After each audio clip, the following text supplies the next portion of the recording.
major discovery in the New Mexico desert. Are these the remains of a human sacrificed to appease angry gods? Join us as we enter a sacred city built by a people called the Anasazi, the Ancient Ones.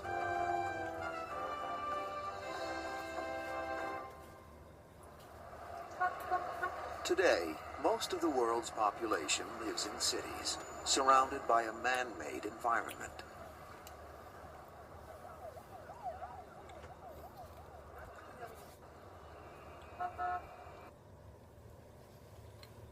This is you, New York City. This is you, Chi-Town, ATL, LA, Frisco, Milwaukee, Syracuse. You know what I'm saying? Look, man, this is us, right? What did it say? Most of us walk around in a man-made environment.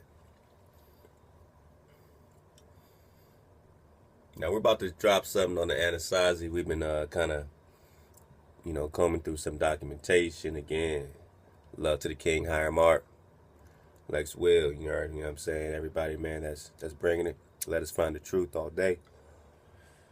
We're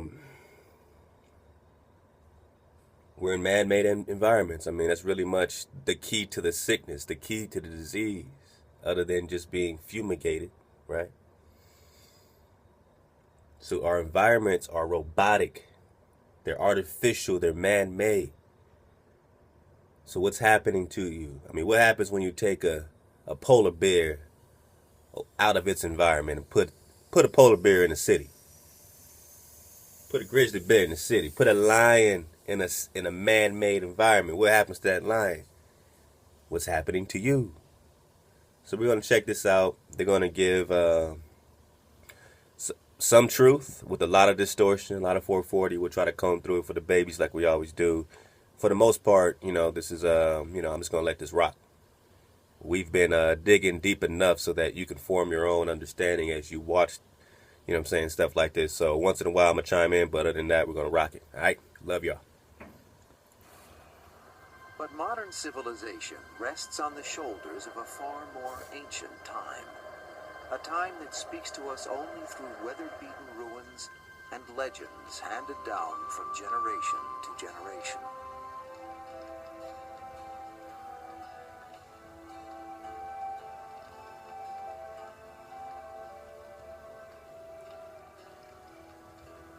Following the evidence of these oral stories back to their roots turns the historian into an explorer.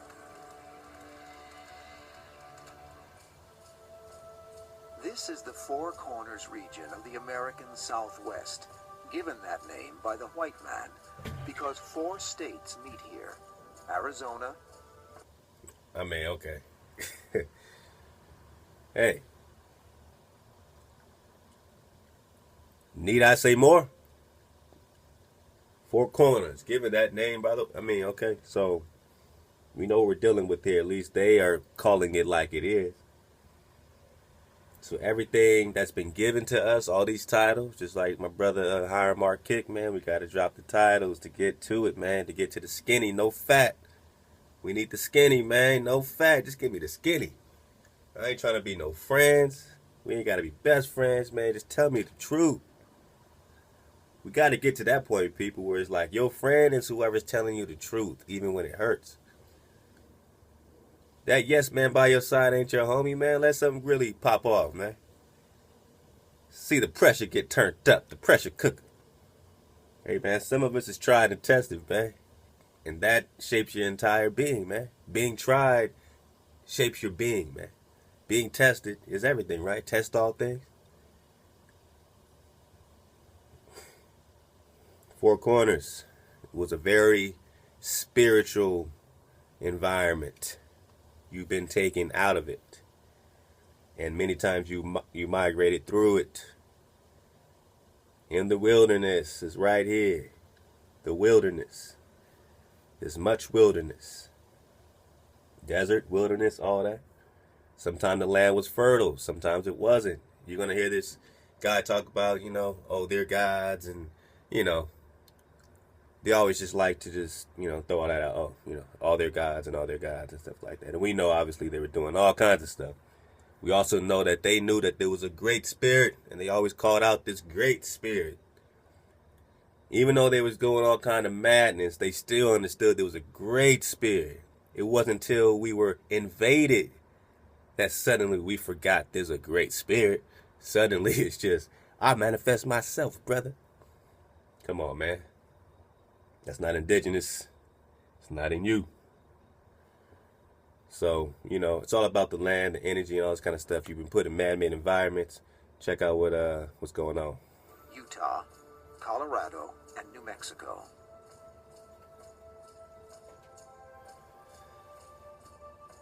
But to the native people, this is the land of the Anasazi, the ancient ones. The ancient ones. They are long gone, yet it is said their spirits are still a powerful presence here.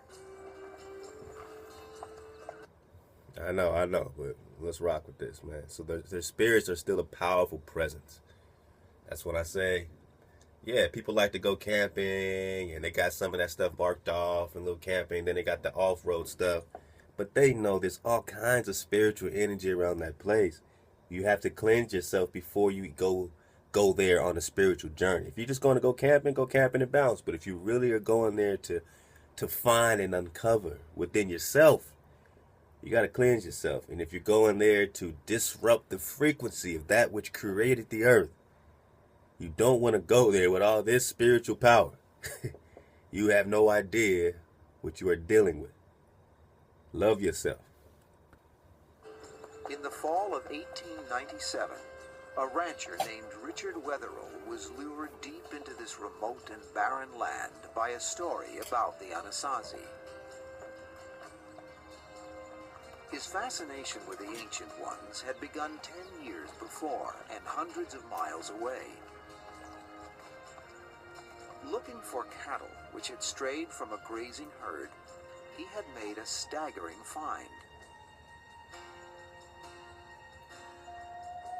The cliff dwellings at Mesa Verde in Colorado. These spectacular buildings and the artifacts they contained were concrete evidence of a highly accomplished civilization which had simply disappeared. Later, Wetherill found similar sites in Utah and Arizona. My bad. But all these places were, so the legend said, dwarfed by something far more spectacular. I want to pause it right quick because Wetherill was looking strayed from a grazing herd. He had made us. All right, so this, they said the white man. They said it. All right. He strayed from the herd. Found something, right? He found something. Pay attention. Let's hear that again. Staggering find. The cliff dwellings at Mesa Verde in Colorado. These spectacular buildings and the artifacts they contained were concrete evidence of a highly accomplished civilization which had simply disappeared. Okay. Now we understand migration, so we know that these people, they're calling the Anasazi, they're calling Aztec, they're calling Mayan. The migrations are adding up. There were multiple migrations that these people were like, oh, they migrated from, whatever 1000 BC all the way into whatever something AD. But we understand there were different migrations, and these cave dwellings and cliff dwellings, these are like apartment complexes built into the cliffs. High technology cave dwellings and underground cities. They haven't even found 1% of really what's going on there. And they're just like, oh, there's just some high science people that disappeared. Just disappeared. Nah, man, that's called Christopher Columbus. Anytime you hear about people disappearing, oh, the Aztecs, they disappeared. The Mayans, they disappeared. Oh, where's the people of Easter Island? They disappeared. No, that's called invasions. Invaders. The same invaders slaughtering everybody. They slaughtered over 300 million of us in the Western Hemisphere. throughout Easter Island, Cuba, Hispaniola, Mexico. You know what I'm saying? All Mexico. Huh? So all this disappear shit gotta stop. That particular migration, the one that he's going to point to, and you'll hear the timeline, it really matches up with, you know what I'm saying, Mayan migration, and then they pushed further down. So we're really talking about the so-called Mayan, you know what I'm saying, the Moshe situation, you know what I'm saying, body being left in Moab, Joshua pushing through, clearing out Canaanites to the east, and then he cleared out, you know, all the way down south, and they pushed in and, you know, set up that Tenochtitlan. What was that, around 1200, 1300 AD? So they had bounced out of this spot and pushed down into Mexico. The same people that they're calling the Aztecs, the same people that they're calling all these people, right? But that's the migration, and they have many names for it, but you're going to see it's the same migration. Check it out. Later, Wetherill found similar sites in Utah and Arizona. But all these places were, so the legend said, dwarfed by something far more spectacular. Wetherill was looking for a fabled city, older, bigger, and richer than anything found so far. He had no maps, no specific directions, just the stories and a Navajo guide he hoped he could trust.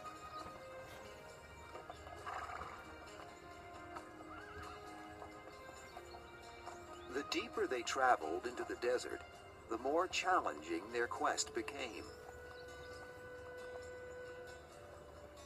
How could this dry and empty land ever have supported anything more than small roaming groups? Sometimes belief is rewarded. On an autumn afternoon in October 1897, Wetherill and his guide entered a deep canyon and stepped into the past. They had discovered an ancient, hidden world.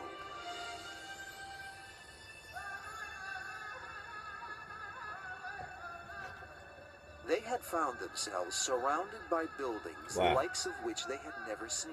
Is this Utah? Never imagined possible in this land. Yeah, this is Utah.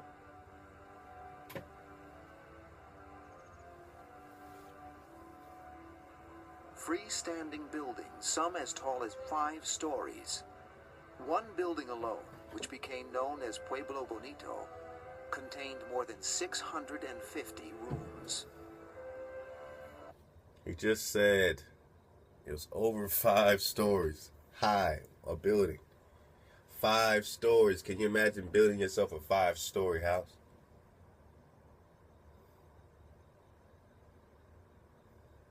He said one house had over 650 rooms. We got to get that back.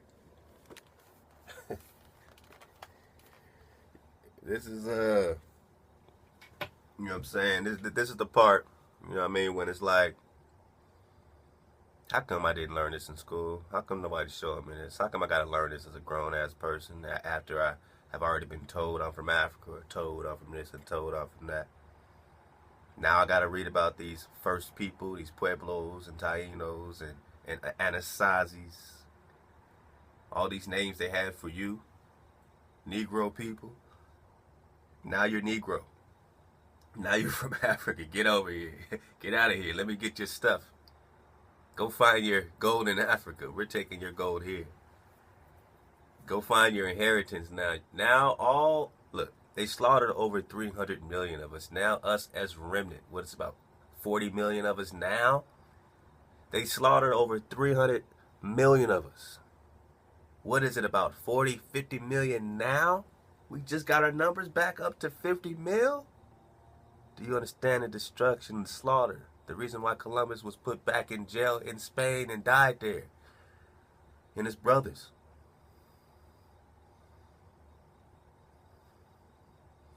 And then the remnant grows up and they say, go find your inheritance on the other side of the world. We'll take all this, or we'll say, you know, such and such it belongs to such and such. But meanwhile, the bones are coming up, and the murals and the artwork and everything.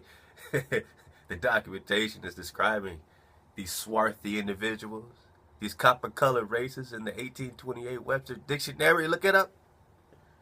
Click on the link. Click on the link. Let's back it up. I'm just freestyling. Having a good time, man. I'm here, man. My favorite hoodies are here, man. I think I'm going to start going with the double hoodie. You know what I mean? That might be one of the first Swag Freak t-shirts, man. We're going to drop those. Swag Freak. F-R-E-Q. Swag Freak and you. And it might be like a double hoodie look, man. You know, what y'all think about that? Let me know, man. I don't do this, you know, but I'm just freestyling facts. Let's kick it, man. Let me make a quick adjustment. For the homies, don't you be so mad at me. Supernova. I cannot be your Casanova, your only lover. Oh no, don't you go undercover. Don't you be no snitch, and don't you be no bitch. There's two things you gotta know about me, people. I ain't no snitch, and I ain't no bitch. And after that, man, we can get off on the right foot. Kingdrop, realest thing I ever said. Lego, Drop Nation. Love, love, love, ELE, everybody love, everybody. What'd he say? They had found themselves surrounded by buildings the likes of which they had never seen, never imagined possible in this land. Wow.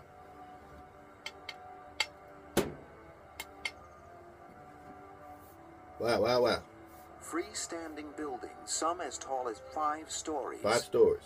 One building alone, which became known as Pueblo Bonito, contained more than 650 rooms. Come on. 200 yards wide, but 15 miles long. Wow. Chaco Canyon is the site of a dozen massive complexes. A dozen massive. They include over 300 enormous, perfectly round pits. What was their purpose?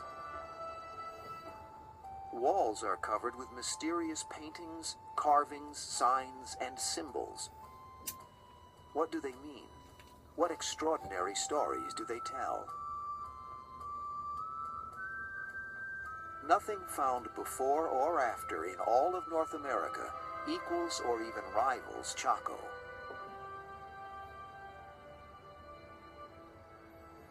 Wetherell and the archaeologists who followed him were astounded and entranced by the pottery they found, the weapons, the tools, the jewelry, artifacts of every kind.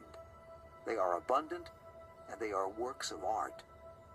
The Chacoan people clearly created one of the great cultures of the ancient Americas. They had a diverse society. But you don't hear about this culture. You're not taught about this culture. You just say, you talk about Africa and Egypt, and Africa and Egypt, and Africa and Egypt, the Prince of Egypt, this, Lion King, Africa. Don't you see the ploy? If all dark races only care about one continent, what happens to the other continent? Take it away. What happens to the other 5 continents? If you only claim indigenous to one, do you see the ploy? You can't handle the truth. Many specializations such as pottery and basket weaving, ritual specialists. We already know enough about these people to know that one of the special things about the Chacoan phenomenon is that they created a brilliant civilization of art and all the things that go with it.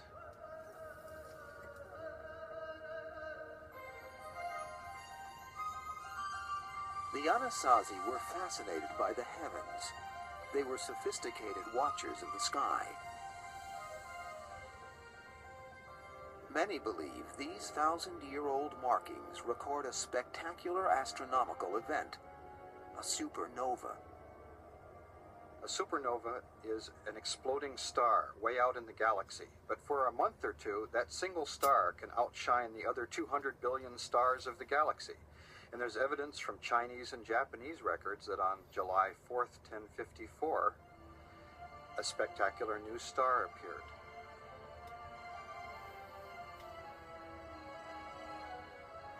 The crescent moon indicates the supernova's position in the sky. The handprint marks it as a sacred site. What was the religious significance of the sky for these ancient people?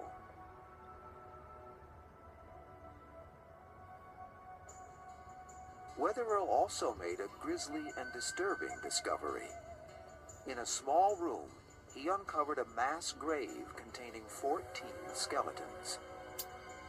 Each is covered with exquisite turquoise jewelry. One of the figures is draped with more than 4,000 pieces of the semi-precious stone. One of those mofos got over 4,000 pieces of the same stone. 4,000 pieces of precious turquoise. Chilling. What are you saying, bling bling? Yo, man, you gotta appreciate this, man. How would you know that there's a dude buried somewhere in Utah and you're gonna see he's buried with his wives, his 13 wives? And they're gonna try to spin the story on you because you don't know nothing, right? They're the media, right? They're gonna spin it like maybe he assassinated all his wives and killed himself. Ooh, murderous savage. And then later they're gonna say, or maybe they were all sacrificed. Maybe he was sacrificed with his wives. You know what I mean? Like, come on, man. Innocent into proven guilty. If the glove don't fit, man, y'all know. He is almost certainly a man of high-ranking status. The other 13 are women, and the evidence is clear. They did not die natural deaths. Wetherill's wife, Marietta, visited the site and speculated about the violence and its meaning. The skeletons of 13 women were lying against the wall, clear around the room, and every one had a hole in their skulls. They were his wives, perhaps, to go to the afterlife with him. The Diary of Marietta Wetherill, 1897. There are other burial sites in Chaco Canyon, but none like this one. An even larger question baffled Wetherill.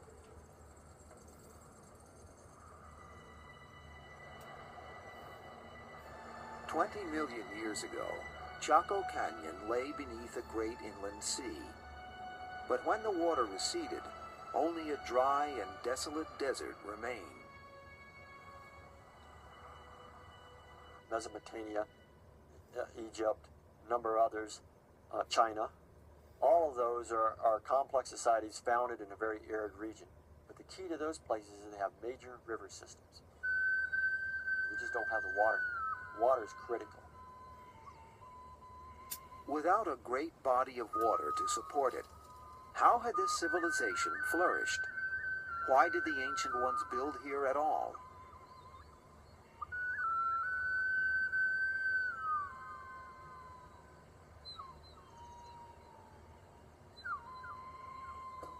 The canyon walls provided the stone for the buildings, but where did the wood come from? Archaeologists estimate construction required timber from 250,000 trees. But today, the landscape is totally barren. Samples taken from the beams indicate that the trees were not local. Most came from as far as 50 miles away. There, stone axes alone were used to cut and trim them. The Chaco people didn't have horses or oxen or wheeled carts to haul the timber here. Archaeologists have calculated that the Anasazi were only here from about 900 to 1250 AD. Yet with ingenuity and determination, they mastered their environment to create magnificent monuments of wood and stone. Again, pay attention to the timeline. I believe they said 500 to 12 something AD. You can back it up and check it. But if we're talking about 1200 AD, when did they say Tenochtitlan was founded in Mexico? When did Montezuma and them found that and get that popping? Ain't that around the same time, 1200, 1300 AD? So you have this spot, you know what I'm saying? They bounced out of this spot at the same time on the same timeline. I mean, correct me if I'm wrong. I believe it's right on, though, of the Aztec migration. So these people are the Aztecs. So-called. It's the same people. They're calling them Anasazis now, first people. All these titles. It's confusing, I know. It's just you. They're just talking about you. This is all your drop. So pay attention to the timelines. Above all, the Anasazi lived in harmony with the landscape. In their stories, the land itself was seen as holy. Yet there is no question that the people who once lived at one with this land are long gone. What happened to them? Did some single terrible calamity drive them from their city? Where did they go? A snake may seem an object of horror and fear, but for Native Americans, snakes can have a magical power. In 1925, a photographer was permitted to enter a Hopi Indian settlement in northern Arizona. Okay, this is gonna get real fun. Grab your surfboard. We're surfing the wave. So this serpent stuff now, all right? So we already know that's feathered serpent. We know our people fell to the serpent. We just researched all the stuff about Atlantis and Poseidon. It's all the same thing. Poseidon, you know what I'm saying? It's a switcheroo. There's a angelic force that hits the earth, that hits this hemisphere, that starts mixing in with the natives here, the Canaanites. They become mixed seeds, giants, and all this stuff is coming from the Canaanite seed. This Poseidon, this Canaan. If you look at it that way, Poseidon is Canaan. Remember, in the Greek mythology, let's go to the top. Research it yourself. All right. Zeus is what? The son of, is it Cronin? Right? I believe that's Cronin. Look it up. Let me know. You got Cronin. That's supposed to be Noah. They also call him Autochton. Look that up. They call him Noah Autochton. Don't they call us Autochtons? They call Noah Autochton. That's another name for Noah in the Greek stuff. Look it up. I believe they also call him Cronin. Now, here's the fucked up thing about what the Greeks do. They hate the Hebrews or whatever, Israel so much. They pretty much wrote us out of their Greek mythology. Because when you research, you know what I'm saying, Zeus and his brothers, right? It's supposed to be three, right? Noah has 3 sons, Ham, Shem, Japheth, right? So what? Cronin has 3 sons. What? Zeus. They say Poseidon's his brother. And then they got Hades, right? So you're like, where's Shem? Oh, that's the underworld. That's just Hades. You know what I'm saying? Like, that's how they want to represent Shem or want to trick you into thinking like that. You know what I'm saying? So, then when you do some more recon, you see that they also say Poseidon is the son of Zeus. So sometimes you read it and it says the son of Zeus. Other times you read it, it says the brother of Zeus. All right, so let's say we take the path in our theory that he's the son of Zeus. Now let's see what happens. Because now there's a brother missing. There's a brother missing. Remember, these are supposed to represent, you know what I'm saying, the planets, right? Zeus is Jupiter, you know what I'm saying? You got Mercury and all this kind of stuff. Each Venus, everybody's represented in the pantheon, right? Right? So what happens in their pantheon? Where's Pluto? Look at, when you think about it, look how they have separated Pluto. They've twisted all this stuff, so don't try to read too much into their twistedness. But I'm just using it in the sense of, it's funny because it does substantiate and validate a lot. You just have to untwist some of it, and it's very twisted. But wasn't it funny how NASA said, oh, Pluto ain't even a planet no more? Oh, we don't have 9 planets, we have 8. I mean, who determines this? How is Pluto one day big enough? And then they say, well, something's perturbing its orbit. It must be much bigger outside of that. Now we're set up for this whole Planet X thing, right? Pluto ain't shit no more, right? But then when you research Pluto in the Greek mythology, Pluto is supposed to be like the governor. Pluto is like carrying the law, like governing the law. And suddenly, according to NASA, Pluto ain't shit. Pluto ain't even a planet. Ain't even a planet. Ain't even an angel. Get out of here. See, the Most High always keeps us, in the mix nearby. And I believe that Pluto may represent Shem. All right. So now you got the pantheon, and then you got, you have Zeus. All right. Then you have, Pluto or that character, right? And then you have whoever, the Hades character would be, whatever the case is. But Ham, Shem, and Japheth. So I guess Japheth would be more of the Hades character now. You see, because if you're thinking that Poseidon is Shem, right? Some people say Poseidon is Shem because they say, well, it's Zeus, Poseidon, and roll with me. I'm just going. Hypothesis, I gotta go with it. They say Zeus, Poseidon, and Hades. Right? So that means Zeus will be Ham. And in that way, Poseidon will be Shem. And if Poseidon is Shem, then guess what? When the Emerald tablets say, and that we just broke down, look at parts 1 through 6. That Poseidon came here and mixed in, just like your scriptures say the fallen angels do, came here and mixed in with a native woman when she was of age to marry, which was probably, 12 to them. And then he killed her parents and then had 10 sons with him. And they became the 10 kings or the dynasties of Egypt. Not Kemet, Egypt, Atlantis. Atlas was the first son of Poseidon, or Canaan. You see, if Zeus, according to mythology, the Greek mythology, Zeus does something to emasculate his father, Cronin. Research it. Make sure I'm on top of this. I don't know for sure. I'm just going. I'm just freestyling facts. I am just chilling, talking to you. So, if Zeus, if Zeus is Ham, and according to Greek mythology, Zeus does something sexual to emasculate his father, just like Ham did in the scriptures to Noah.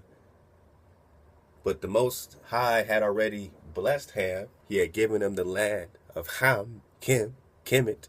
That was a blessing from the divine order. That's why they were supposed to be there, not here. Egypt can't be here, which we're proving it is, and over there too. That's just taking over everything. That's your own one world order. That's being stingy. You were given a divine order by our Father to have that fruitful land, and we have this fruitful land. We're the melanated people over here. You're the melanated people over there. We're all one family, but we have to be in order, or it don't work. It's chaos. So if Zeus is Ham, and Ham does something to emasculate Noah, so Noah doesn't curse Ham, he curses who? Canaan. Zeus, Cronin doesn't curse Zeus, he curses who? Poseidon. So Poseidon goes and gets pissed off, comes over here to someone else's land. He was supposed to be over there on the other side of the world. He comes over here. They meet about it. They talk about it. They all say get off of Shem's land. Pluto. Whoever that represents. Okay? It's too many titles to keep up with, but you know what I'm saying. Follow me. Get off of Pluto's planet. All right? No. I have to do this. Mercury comes down. Thoth comes down to, do his artificial grid. We dropped all that stuff. And that becomes the dynasties of Atlantis. And once they're sunk, they go over in the 18th dynasty to where they came from, where they were supposed to be. Except that they weren't really supposed to be there in terms of there were people already there. So what do? He put a vibration on it. So remember, these people are angels, but there were people indigenously there. All right, these children, these Hamites, these children of Zeus, had an order to be there. When Poseidon and them came back to the land of Ham, they're of another seed. They are Hamites. They are of Zeus. You know what I'm saying? But Zeus, according to their mythology, Poseidon and Zeus had their rifts. And people were siding with either Poseidon or Zeus. But Poseidon was pissy because he was cursed. So he came over here, jammed us up.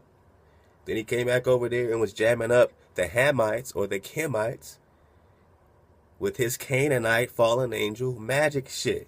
And he put everybody under a vibration in an artificial grid, and that's the result of most and many of the pyramids we see today. So look at the evidence of the Hopi tribe. Pay careful attention to their melanin. This is real-time footage of the real-time Hopi tribe, at least the last of their descendants, and just pay careful attention to what they look like. Use your senses. Observe. It was a rare opportunity to capture something never filmed before or since. Rites little changed since the Look days at this. of the ancient ones. What do they look like? Look how dark they are. Look how copper color they are. Dancers carry venomous snakes, which could easily twist and strike with deadly effect.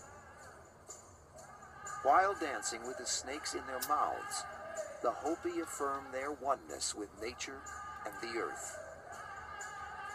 One line of dancers represent antelope, whose galloping feet produce a sound like thunder when a herd races across the land. But the clouds must be induced to release their rain, because snakes spend their lives so close to the earth. They and they alone have the power to draw down the rain.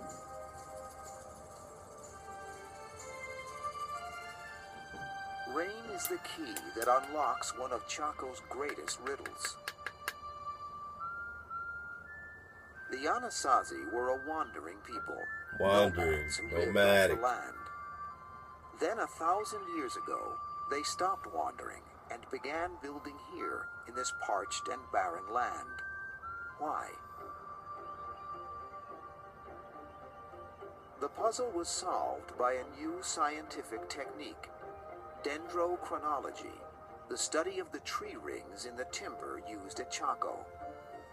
They provided a startling revelation. About 1,000 years ago, the weather changed.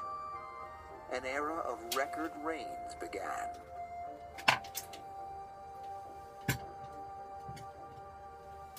That wet period in the 900s allowed things to happen for these folks. And it could have been, given the psyche of human population, maybe it was wet enough, and maybe for the first time they saw surpluses that they had never imagined before. Until this moment in their history, the Anasazi had depended on hunting and the gathering of whatever wild plants they could find. Now they could be farmers. Now they could grow corn, squash, beans, a dependable and abundant food supply. The ancient ones of Chaco Canyon began to build an irrigation system to capture and control this gift of nature. Their tools were primitive, but they built monumentally. How were they able to do it? Perhaps the Anasazi drew on a resource more powerful than mere physical strength. One of the things that my grandma used to tell me in accomplishing major tasks is that a community has to be whole. Everything was done for the betterment of the community. They put their heart and soul into these projects. I feel that there was a lot of the spirits and the guidance from a higher being. There was such a high level of spirituality in Chaco at the time. It's really not difficult for me to believe that a lot of that had to do with the preciseness of these structures and their concept of time frame, that If it took a year to build a structure, then that's what it took. The Anasazi left no written records, only the haunted ruins, the cryptic imagery, and tales told by the old. Say lie. How reliable are these stories? So check it. You know, I hope you're combing through this with me. You know what I'm saying? It's pretty evident that, you know, shout out to the brother dropping the drop. You know what I'm saying? But obviously, you know what I'm saying, that's not what these people look like. You know, they got these people, you know, saying, yeah, man, my grandmama told me this, and that. And, you know, these are not the same people. You know, these are games. That's the trickery. They're giving you drop, then they give you an image so that you don't connect it to you in being Negro, and that these are the same people. Aztecs, Negro. Maya, Negro. Indian, Negro. There's no difference. Indian, Negro, Anasazi, Aztec, Maya, Negro. Pueblo, Negro. Mexico, Negro. I mean, that's the truth. This is our land. How we have all these people and don't have a land anywhere on earth, isn't that strange to anybody else? Right? Do you really think that's order? I mean, search into your heart. Search into the community of the Negroes. Look at the plight. Look at the struggle. Tell me we're not who we say we are. And if you believe help, then you too can be on the dream team. Yeah, man. So he's describing the divine power that was guiding them. You know what I'm saying? So I just want to pay attention to that, because that's all what it comes down to. You're gonna talk spirits, guys, this, and of course we know the madness. But when it came down to it, they were being led by a divine power. They went to a barren land. You see it described. This land was barren. This land was barren, and then it grew for them for a time. Then they're going to describe how, you know what I'm saying, the land started flourishing, and then it got barren again, and how they angered their gods and stuff like that. But really, according to the cliches, they were told, you know what I'm saying, by the Most High, it's time to go. And that's when they pushed into Mexico and set up Tenochtitlan between 1200 and 1300 AD. So look into that. Let's keep going. Good stuff so far. And, you know, I think we're oriented so we can really find a lot of drop in it. It was an old legend about a magnificent city that had brought Weatherill here Pay in attention. the first place. And it was another that led archaeologists to an astounding discovery.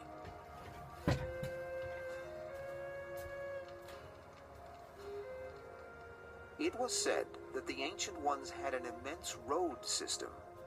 Archaeologists found nothing more than short, narrow paths. Apparently a story exaggerated in the telling. Then, sophisticated new techniques of aerial observation allowed scientists to see beneath the surface. A vast network of roads, long obscured by sand and silt, suddenly appeared. We know that the canyon itself was the heart of a world that stretched out towards the four quarters, with long, straight ceremonial roadways that run out to so-called Chaco outliers, 30 or 40 miles away in many cases. But why were they so wide? Some were 40 feet across, as broad as a modern city street. Some were carved into the sheer, vertical cliffs of the canyon.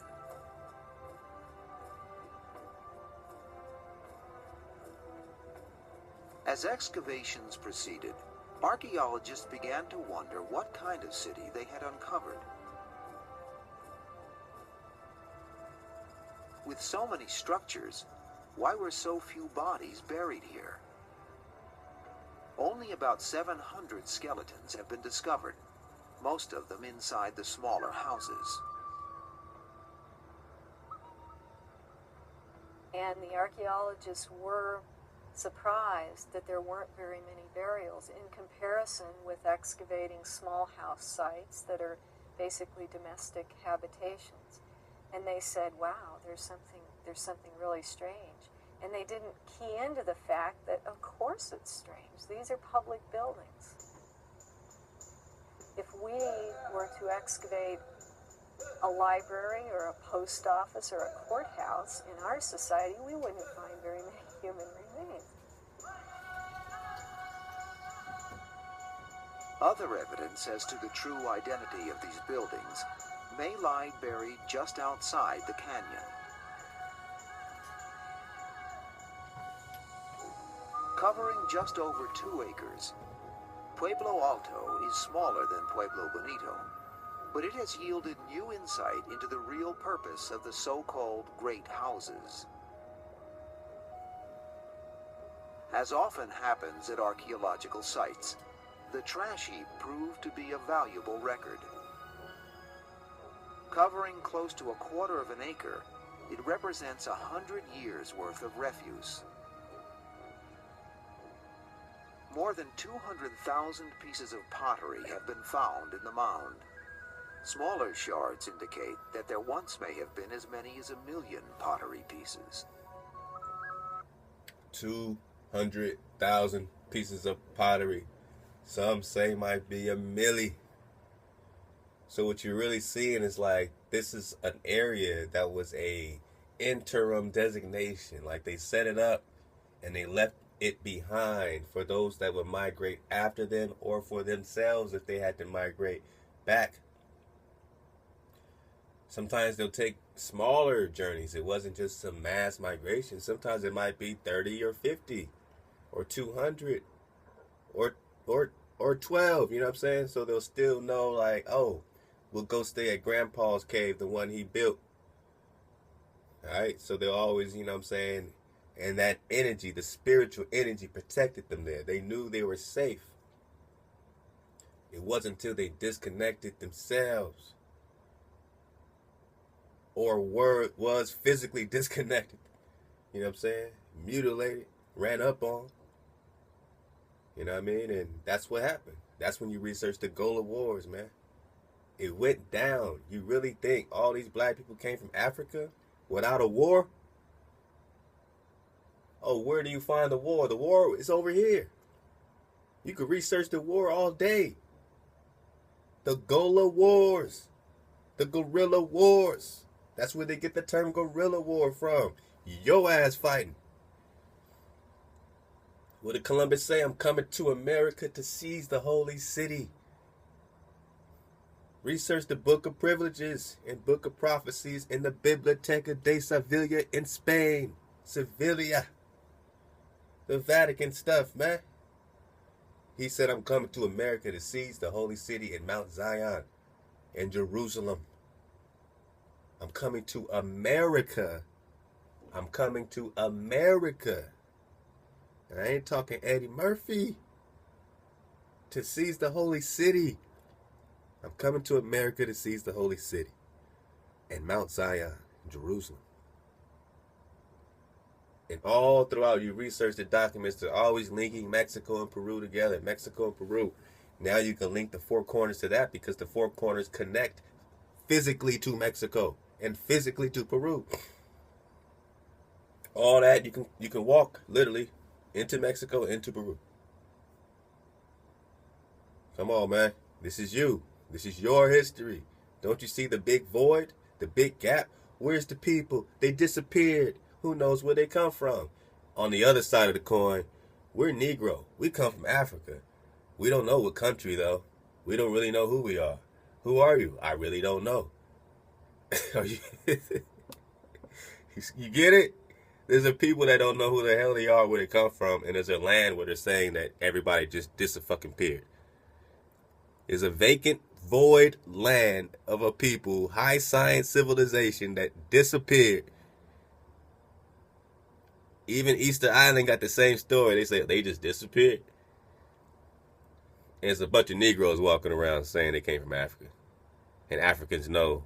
Africans are looking at you like, y'all still don't know you're indigenous? You're the aboriginals of America? Who do y'all think are the aboriginals of America? Why wouldn't you look like us? Come on, man. Suit up. The vast number of pots far exceeds the needs of the estimated population. What could this mean? The answer was suggested by the fact that the trash was not deposited evenly. The layers are of different thickness. There's probably some kind of ritual thing happening there in Chaco where people come together maybe once a year or something like that. They have ceremonies or some kind of event there, and then the stuff they bring with them, they throw away or leave there, maybe intentionally broken. Left My in the bad. trash bin. Keep doing that. Sorry, keep jamming you up. Yeah, and keep that in mind too, that they're coming back together at certain particular sites. So this particular site, they're saying is a site where they gathered here and there. So they're like, where's the bodies? Where's the bodies? Out of the whole area, all the houses, all the temples and everything, they've only found, I believe, 700 bodies.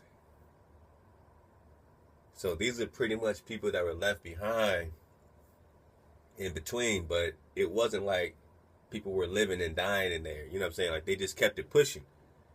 That was just like a pit stop, you know what I'm saying? And they kept it pushing. You know what I'm saying? That's like breaking down, this chick's gonna say, that's like breaking down and saying, oh, 2,000 years from now, they find a big Target. And they say, oh, what's this? Oh, that used to be a Walmart. That used to be a Target 2,000 years ago. Where's the bodies? Well, you know, you're not going to find a lot of bodies there unless people died in Target. You have to find the actual houses and burial sites and stuff like that. So, you know, we're just suffering through it. My bad for the Jam Up Jones. Can I do this backwards? How about there? There. All right. I think we're good. Let's go here. Okay. Hacha! Hacha! We may never know what really took place here, Oh, we'll never know. but many scholars believe that it was a spiritual center, where worship and ritual were the dominant activities. For the Anasazi, religion and nature were inextricably intertwined. The earth and the sky were held in reverence. The sun itself is important.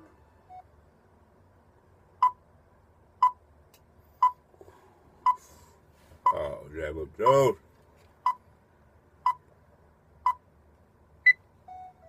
We Yeah. call it Father. We call the moon Father as well. We call Earth Mother, and they're like the parents of the people that occupy Chaco Canyon. When people move around, That dude is talking about himself and his people. He cannot speak for the people that were slaughtered. He is a place marker set up by the Constitution on your land, and they say they call it reservations. They gave them your land, pieces of your land, those that signed treaties with them that did not fight side by side in the Gola Wars, protecting the holy city in Mexico. We've been scrapping ever since. Aren't they still slaughtering you today, cowboys and Indians? Who's the cowboy? Who's the Indian? Who's hunting who? Who's running around with the, gunning them down? Who's the cowboy? Who's the Indian? Has it ever changed, or have titles changed? I mean, damn. Twinkies could come out with a new rapper. Y'all would think it's a new damn snack. It's a fucking Twinkie. Alright, so, man, get with it, man. Vibe to it, man. I'm just excited to be growing with you, man. This has been a journey again. Go back to the top, man. We have been on a journey. No one's been come between it. If you come in here now, you're walking into a classroom. You know what I'm saying? We kind of got a little community going. Don't mind us. We're just having fun. We're just enjoying learning, hypothesizing, being scientific, repeatable and observable science, asking questions, connecting the dots, severing things. You know what I'm saying? Like, sit down and have a seat. If You got something crazy to say, you might get dropped off. I drop people off real fast. Sometimes, I do it like a trigger. Like it's kind of, I got like an itchy trigger when it comes to the drop off. Because I'm real, protective of the frequency of the classroom. This is not a debate platform. This is a suffering platform. We have free thoughts here. And if you're on that wave, we know who we are and we're surfing it. I don't care if it's 10 or 20 people. It's for you. I'm not doing it for thousands of people unless that's who it's supposed to reach. Cool.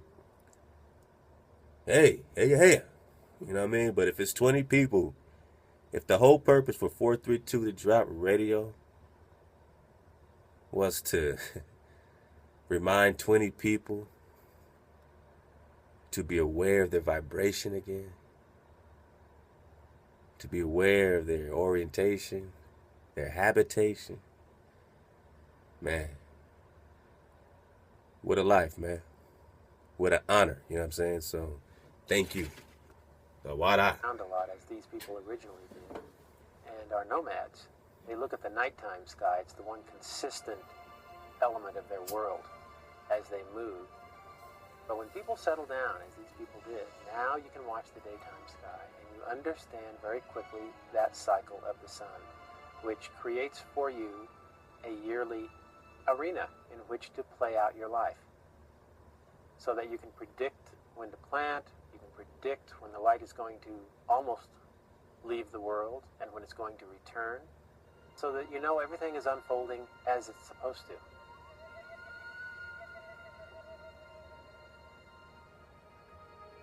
Of the many images at Chaco, none appears more frequently than the spiral. Some are tightly coiled, others loosely drawn, but all seem to be essential elements of a profound system giving spiritual meaning to the physical world.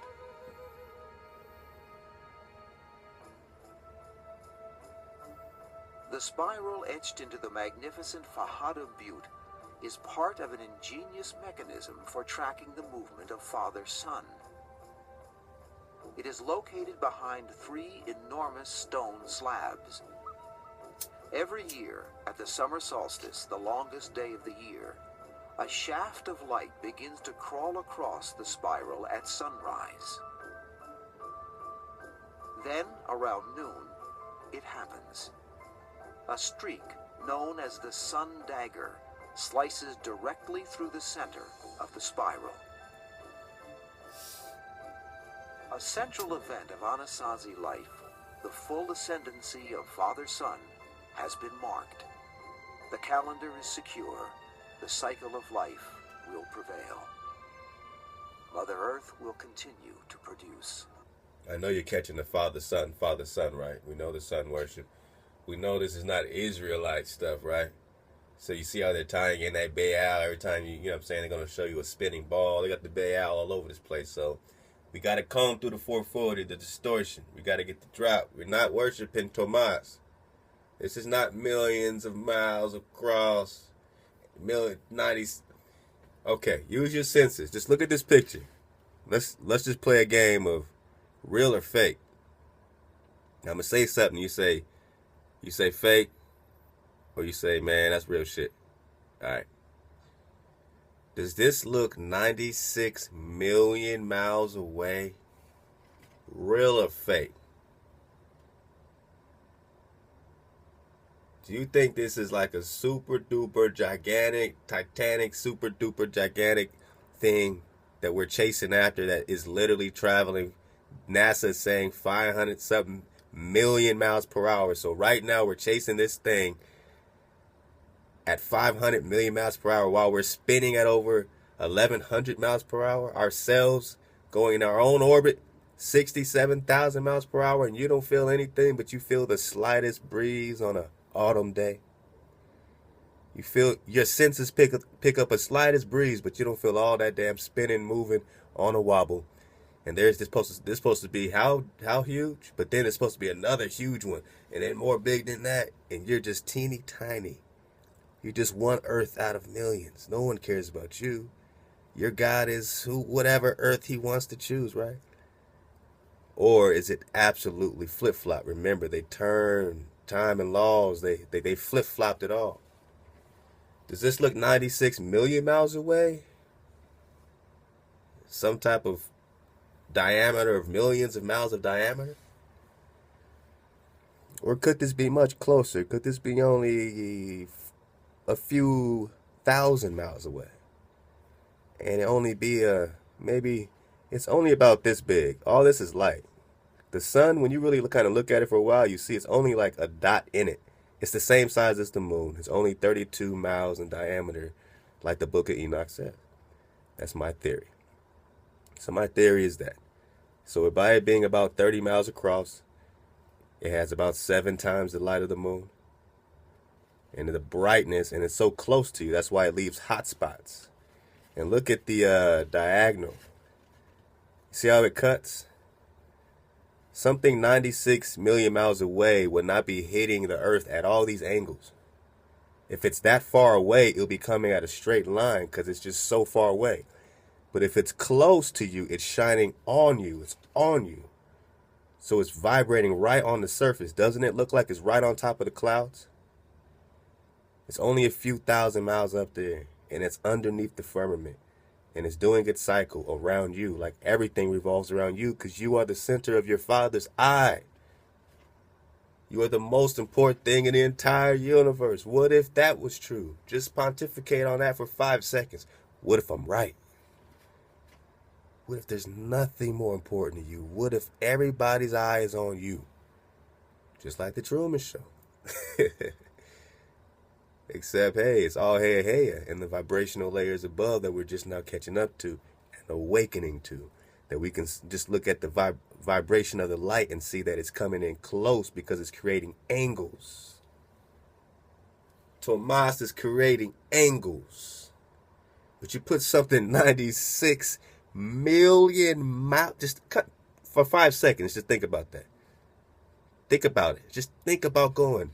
Just think about it. 96 million miles away.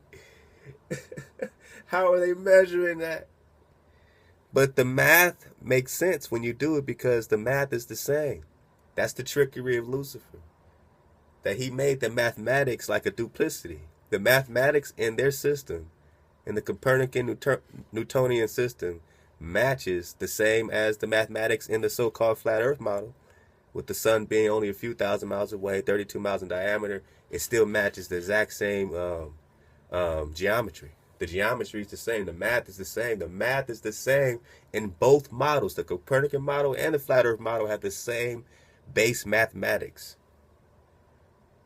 And so if the math is the same, then it's almost like one is a copy of the other.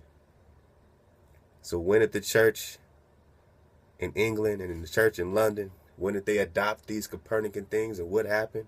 When did they start tucking away their flat earth maps and picking up a globe and putting a globe in every classroom and teaching you as if it's a fact, although gravity is only a theory, and without gravity you can't have millions of tons of water crushed on a ball. What's sticking me to the ball? Density. You're denser than the atmosphere around you. The law of physics, what goes up must go down. Those are observable science. You don't need gravity unless you have to sell someone on a ball spinning at 1,100 miles per hour. Thousands of miles per hour spinning and moving, and water sticks there, and the waves in some lakes are just nice and easy and still. We've been seeing the sun and the moon in the sky at the same time for like over a week. Everyone's been seeing it across the damn country, the sun and the moon in the sky at the same time. So what is governing the other side of your ball if on one side of the ball the sun and the moon are in the sky at the same time, right next to each other? Bang, boom, sun and the moon, sun and the moon. You can't get off your ball. If you're on a ball, you're on a ball. So what's on the other side of the ball? No moon, no sun? I don't see any report on CNN. Oh, there's no moon, no sun, nowhere. We can't track it. It's on the other side of the ball. You never hear him say that. Oh, the moon right now is on the other side of the ball. Once it comes around, it'll be coming off the horizon on the southeast angular. Come on, man. If they don't talk like that, it's because it don't exist. You're not on a ball. Again, one more time. A few thousand feet away, a few thousand miles away, or 96 million miles away. Observational science.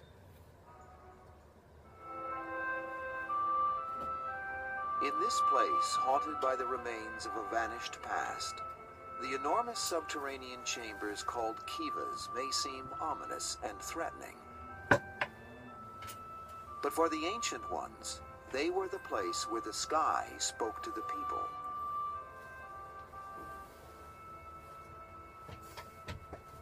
In Anasazi architecture, at Chaco Canyon, for example, many of the great kivas particularly reflect their knowledge of astronomy.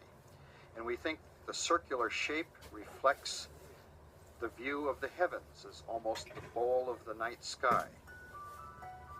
We also think that certain windows existed to Look at let that, man. Look at that. sunlight in. Negroes built that. Evenings and shine They're on calling the them wall, produce a Anasazis kind of now, dance first people. pattern that they can interpret and monitor the annual cycle. Of all the kivas, the one called Casa Rinconada is the largest and most elaborate. It is also the most intact. The roofs and upper structures of most kivas have long since collapsed. At Casa Rinconada, it is still possible to experience the dance of the sun once a year. The sun, the sun, the sun, the sun. Dun, dun, dun, dun, dun, dun. Here at sunrise on that longest day, June 21st, a magical moment occurs. It is an event that has played out on these silent stones for nearly 1,000 years. The dawn light pierces the kiva through a small window at the top, painting a golden rectangle on the wall opposite. Slowly, the shaft of light crawls along the stony face to illuminate one niche that receives no light at any other time of the year. Keep hearing those words: illuminate, You can imagine light, the darkened interior Lucifer, of this enclosed sun. underground kiva, like a great silo, and the priests and other people waiting in the darkness for the dawn and the light of the midsummer sun. Is that shining Levitical? through the window and illumining a niche. Is that Levitical? Right? So let's be clear. They're not doing Levitical things. But these people are venerating that themselves, right? The sun, the peacock, NBC, the sun, everything. You know what I mean? So that's what they love. That probably contains some image. I think we'll never know what it was. The kiva is a place of living wonder. For many, this is where the spirit of Chaco is strongest.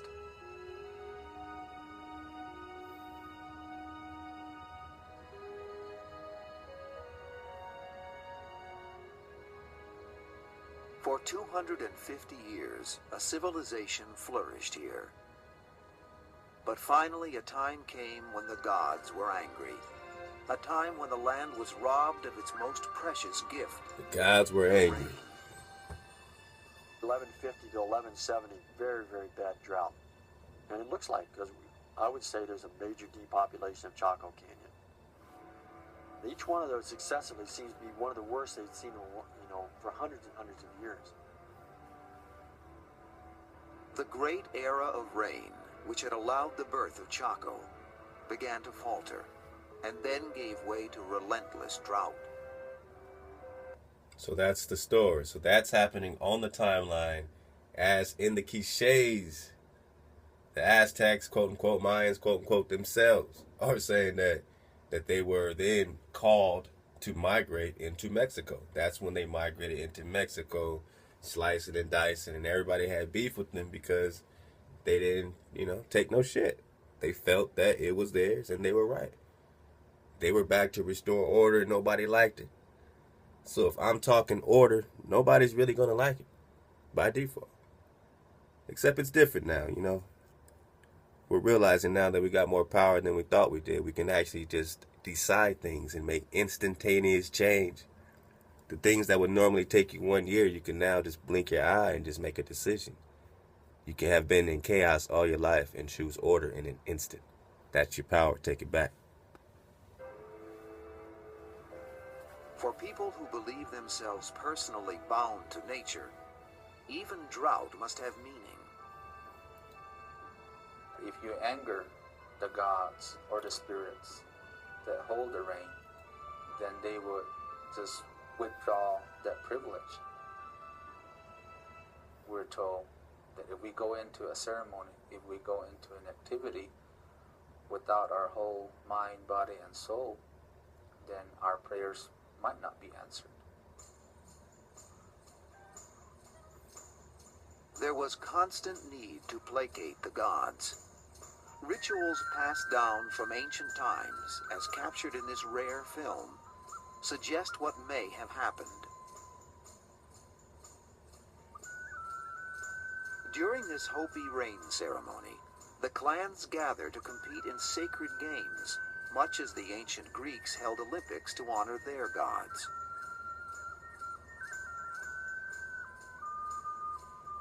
Members of the snake and antelope clans race barefoot across the desert and up the mesa. When they finish the grueling race, the runners are rewarded with a jar of water.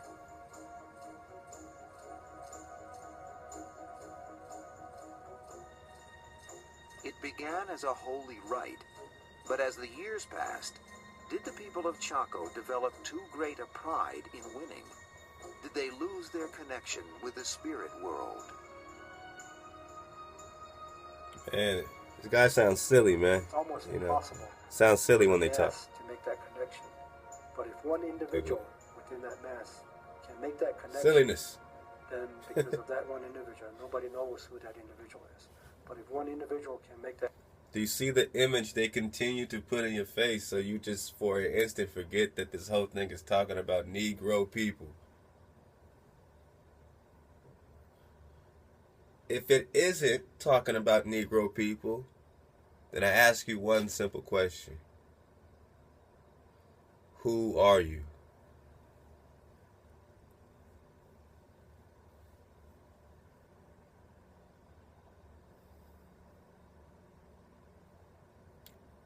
What story fits your observable history?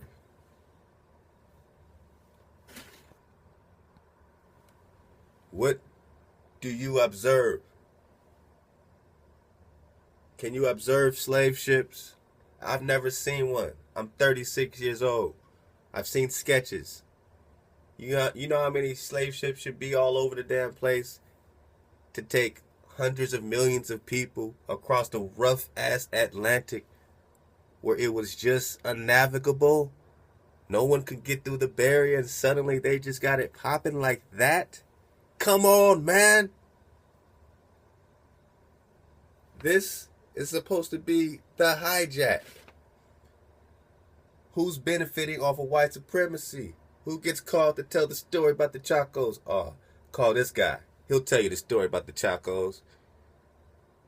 Is this you? Is he claiming you? When they come up, do they come to the hood? Do they come to the hood? So nah, man. Those ain't your brothers. We ain't got to be that nice, no. It's all love, man, but we got to have order. So we're just being real. Let's be real. We see the bodies. We see the evidence. We got the documentations.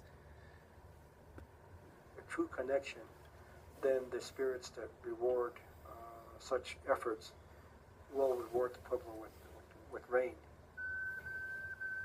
Could it be that a holy man of the Ancient Ones failed in his duty? Oh, come on now. Now they're Perhaps really being that is silly. the explanation for the mysterious grave, the one great man and the 13 murdered women. Were they a sacrifice, an attempt to atone for angering the gods? Now they're a sacrifice, see? It is possible that as the drought tightened its grip and food became scarce, the social order collapsed.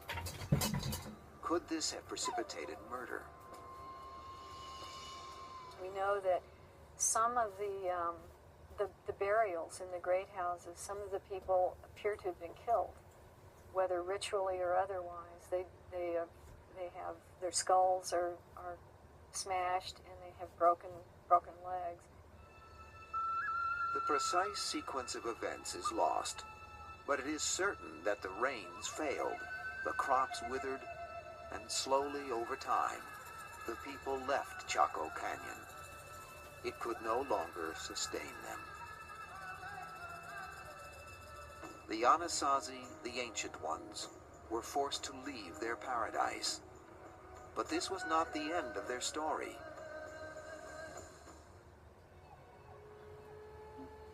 To many Native Americans who live near Chaco, pictures on the canyon walls called anthropomorphs are records of the distant past.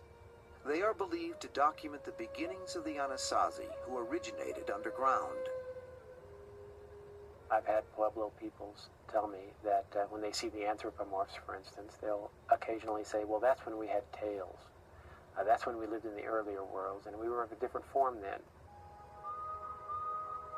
To the religious of all faiths and cultures, humans and gods communicate, and events have a meaning far richer than mechanical cause and effect.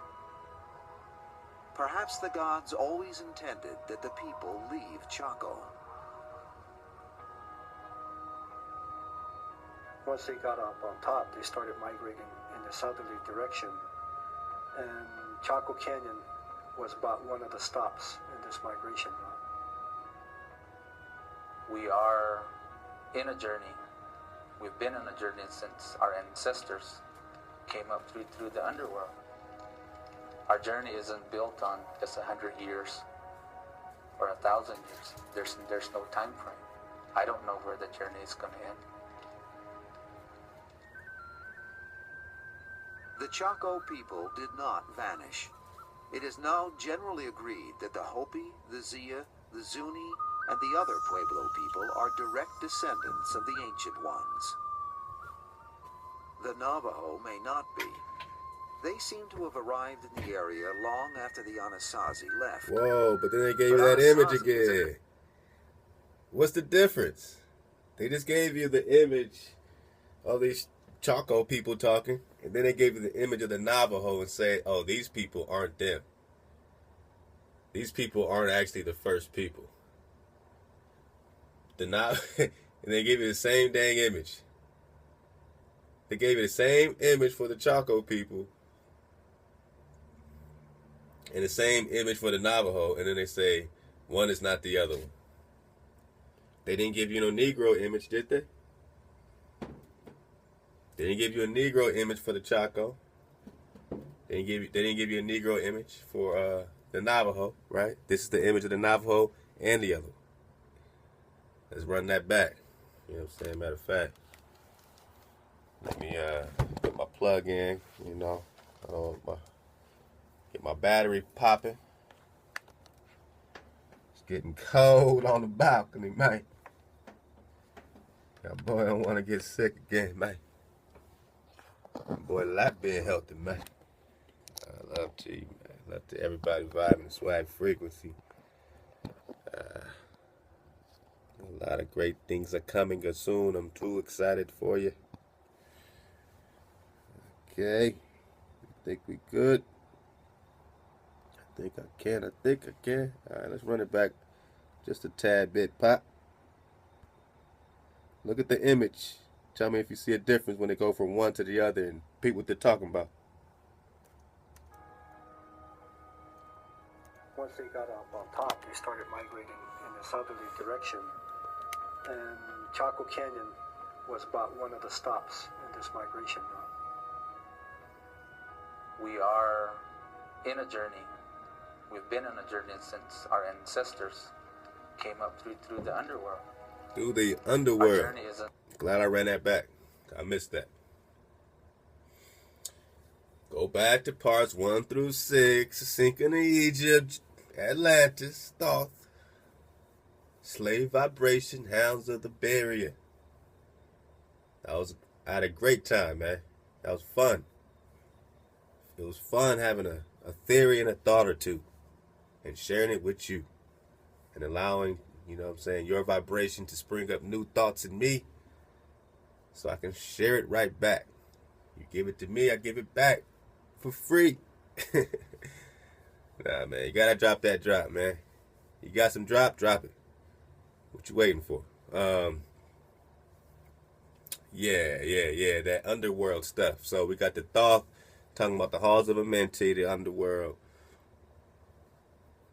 How they're getting their energy from the underworld, and that's what the pyramids are all about. So you see how they're tying this in with the pyramids, and how this thing does this with the sun and all this Baal stuff. They are way on bended knee. By the time other folks started coming and migrating in, crossing over the Bering Strait much later, they already was up on that already, and then it became more of that. And then this became the image. You know what I'm saying? They hear what he's saying. He's telling you, we came up from the underworld. He's not talking about you. He's not talking about you. Because he's not representing you. That is not you. He is not you. If he was, he would be up in the hood with you. Not on no reservation. Hanging out. For free. Living for free. You ain't living for free. We jam clean up. Jam up Jones. They're saying they came up from the underworld. These people that have your image. I'm not, you know what I'm saying, Billy bopping nobody. I'm just saying, yo, this is Trill Spill. We got to understand this as a people group. They're representing you as place markers, but it's only to psychologically fuck with your mind. To give you some place marker image, but see how they tried to tear it and do that duplicity thoth duality thing and say, oh, but these Navajo people aren't related to the Anasazis. They came much later, but they're the same damn image. So which one is which? I say all you are the image of that which came later. And the big gap, the big void, the big 700-pound elephant in the room is that African Americans ain't African. Negroes are the indigenous aboriginal people of the Western Hemisphere, of this particular land. Call it the land of Shem, whatever you want to call it. It is your tribal birthright in order to have this plentiful land here. Costa Rica, Mexico, Peru, all throughout South America, all the islands in between the melanated islands, Malaysia. Give it to me now. North America, Malibu, New York City. All this is the land of Shem. All this is the land of the Negro people. Another dark race. Another copper-colored race. And our melanated brothers and sisters have another beautiful, beautiful, fruitful land. Mother Africa, right? That's your land. If that's your land, that's your land. If your family know that that's their land, that's their land. Love to you. Because we all need to hold earth down and respect that like we used to. Am I lying to you? Huh? So now that we understand we are the indigenous people of the one body of earth that has energy centers all over, and that we need each other to inhabit it and to respect it no matter what side you from, east side or west side. Come on, man, they've been putting east side and west side, all this duality stuff. We know we're one people, but in that we know we have order. It's big bro, little bro in any family, right? In any family, okay, we get it. We're one family. We're a melanated family. We get it, right? Except we're not black, because when you're black, you're on their chessboard. You're in space and time. You got to get off black. Call yourself Negro. Call yourself Anasazi. Call yourself indigenous. Call yourself aboriginal. You know what I'm saying? Call yourself Cherokee, Choctaw, Cree. Call yourself something, but man, get off black, man. There ain't no black power, because black power is white supremacy. What happens in black power? You go back to Africa, right? So what happens to all of your resources and wealth of your ancestors that they bled and died for, and all the Gola wars that you were fighting and protecting in the holy city in Jerusalem? What happens to all that when you go back to Africa? I'll wait.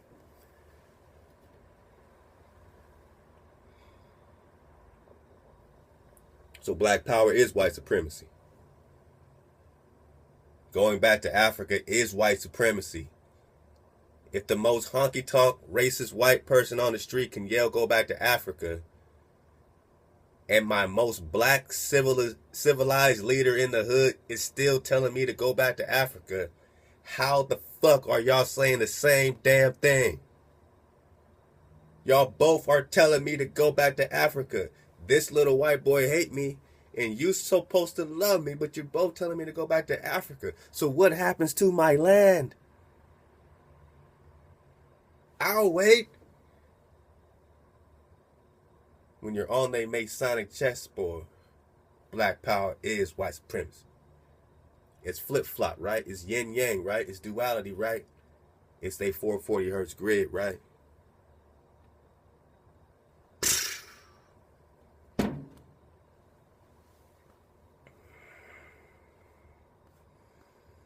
Run this back before I go crazy. I ain't went crazy in a long time, but man, I feel like, man, I mean, y'all don't really know me, man. Oh, man, love to Lex Will, man. I remember when he first, dropped something, man. He said, man, y'all might like this guy. He said something like, he's pleasant, or he looks pleasant. I said, that's what they all say. Ha ha ha. That had me dying, man. Love to y'all, man. Whew. Let's go. Built on just 100 years or 1,000 years. There's no time frame. I don't know where the journey is going to end. Listen to that, man. The Chaco people did not vanish. It is now generally agreed that the Hopi, the Zia, the Zuni, and the other Pueblo people are direct descendants of the Ancient Ones. The Navajo may not be. They seem to have arrived in the area long after the Anasazi left. But Anasazi is a Navajo word, and some scholars regret having taken it up. Wait. We're going to get there. I want to go back right quick. It's kind of a dirty word. We're going to get there. That's what Higher Mark was dropping. Pueblo people really hate it, but it's the word that the anthropologists have latched onto. Trying to do this upside down. It means something like... For instance, they'll occasionally say, well, that's when we had tails. That's when we lived in the earlier worlds, and we were of a different form then. Tails. To the religions of all faiths and cultures, on, man. humans and gods communicate, and events have a meaning far richer than mechanical cause and effect. Perhaps the gods always intended that the people leave Chaco. Once they got up on top, they started migrating in a southerly direction. To Mexico. And Chaco Canyon was about one of the stops in this migration route. To Mexico. Tenochtitlan. Aztec. In a journey. We've been on a journey since our ancestors came up through the underworld. Underworld. Our journey isn't built on just 100 years or 1,000 years. There's no time frame. I don't know where the journey is going to end. Underworld. So that's them, not you. That's them, not you. The Chaco people did not vanish. It is now generally agreed that the Hopi, the Zia, the Zuni, and the other Pueblo people are direct descendants of the Ancient Ones. And the other ones. So they're saying Aztec, Mayan, all these people are all descendants of these Anasazis, which migrated. These nomadic people, these Aztecs, these Mayans, all the same damn, all these confusing titles for the same people coming in, just like Deuteronomy, just like, Joshua coming in with Moshe. All that is the same story. That's the story of Moshe coming into this new land. But he was coming home to the land of his fathers, where Abraham already had the land contract. And by divine order, it was already his. You understand? We always had to re-get it back. Had to do another little contract every time things got reestablished. A reestablishment. It's always a covenant. It's always a contract. When they came back, in their cliches, they said, we're coming back to our mountains, back to our valleys. They knew they were home. They didn't say we're in a foreign place. They came from a foreign place. So look how he's going to group everybody together, but then group somebody, have a whole other group, the Navajo. So now you're getting into what these people are related to. That came from the underworld. And now you got the whole Thoth drop and everything else mixed in there. The Navajo may not be. They seem to have arrived in the area long after the Anasazi left. But Anasazi is a Navajo word. Okay, here we go. Some scholars regret having taken it up. It's kind of a dirty word. The Hopi and other Pueblo people really hate it, but it's the word that the anthropologists have latched onto. It means something like our enemy ancestors or the enemies of our ancestors. Okay. So the Pueblo people hate it. So he's saying that the Anasazi themselves don't like to be called Anasazis because it literally means, in their language, the enemy of my, what do you say? The enemy of my, let's get that back. I'm getting better at this. I'm getting better. Oh, the other way. Yeah. Underworld. It's 100 years or 1,000 years. There's no time frame. I don't know where the journey is going to end. The Chaco people did not vanish. It is now generally agreed that the Hopi, the Zia, the Zuni, and the other Pueblo people are direct descendants of the ancient ones. The Navajo may not be. They seem to have arrived in the area long after the Anasazi left. But Anasazi is a Navajo word, and some scholars regret having taken it up. It's kind of a dirty word. The Hopi and other Pueblo people really hate it, but it's the word that the anthropologists have latched onto. It means something like our enemy ancestors or the enemies of our ancestors. The enemies of our ancestors. Okay. 400 years after the ancient ones left Chaco. So you are, to them, the enemy of their ancestors or their eternal enemy. Who? Why don't the Anasazi people like to be called Anasazi? Because the people calling them that are saying that you are the enemy of our ancestor.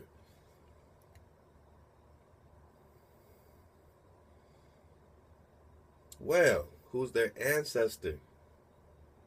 That will make you and your God, you and your mission against it. Now you're getting to the bottom of things of who you are. This war against you got nothing about color, black. It ain't got nothing about color. It's about who you are. That's the whole drop right there. It's hidden in the word Anasazi. They're saying you Negro people are the enemy of our ancestors. And these are black people calling you the enemy of their ancestors, by the way. Black people are calling you the enemy of their ancestors, by the way. It's a tribal war, man.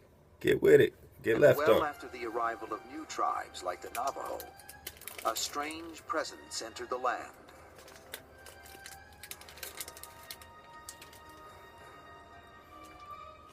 Pale men with beards, riding large beasts never seen before. Oh, shit. They were to prove very dangerous, far worse than intertribal rivalry or even cataclysmic drought. This shit happened and was worse than any tribal war I just broke down to you. It's worse than the whole Anasazi shit. I know. Enemy of our ancestors pretty messed up.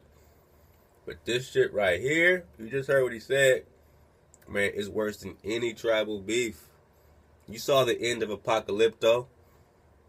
When they was about to kill the dude, the guards. And they look up and they saw them ships come. And just the whole... This shit right here is the... Fuck. This shit right here. Black power is white supremacy.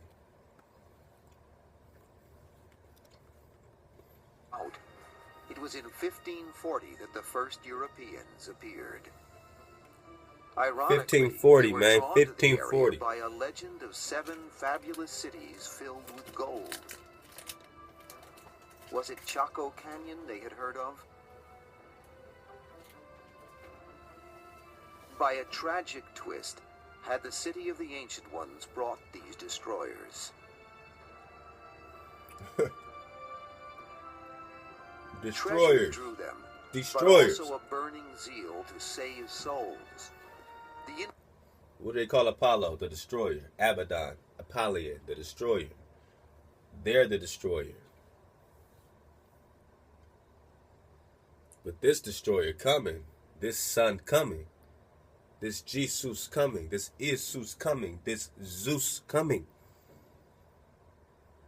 has the keys to the bottomless pit. Oh boy. Oh boy. This is catastrophic, man. This is a category 12. And it's the reason why you don't know who the hell you are today. Why don't you know who you are today?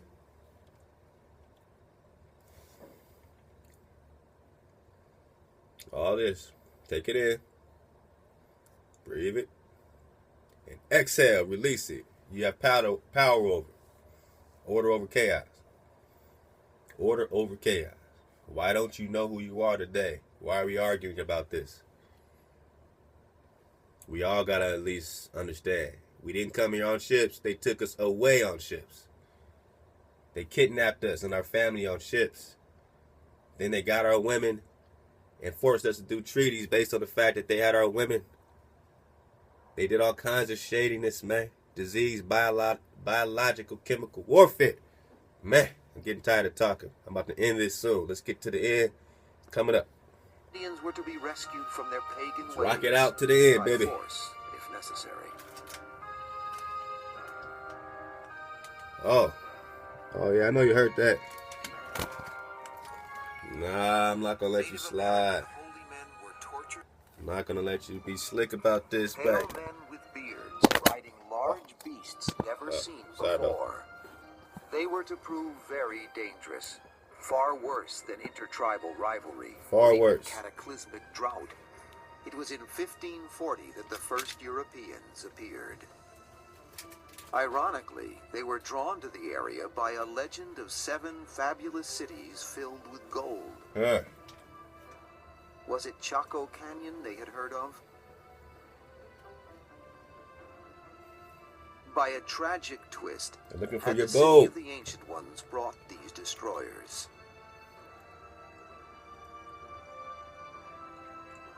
Treasure drew them, but also a burning zeal to save souls. The Indians were to be rescued from their pagan ways, by force, if necessary. By force. By force.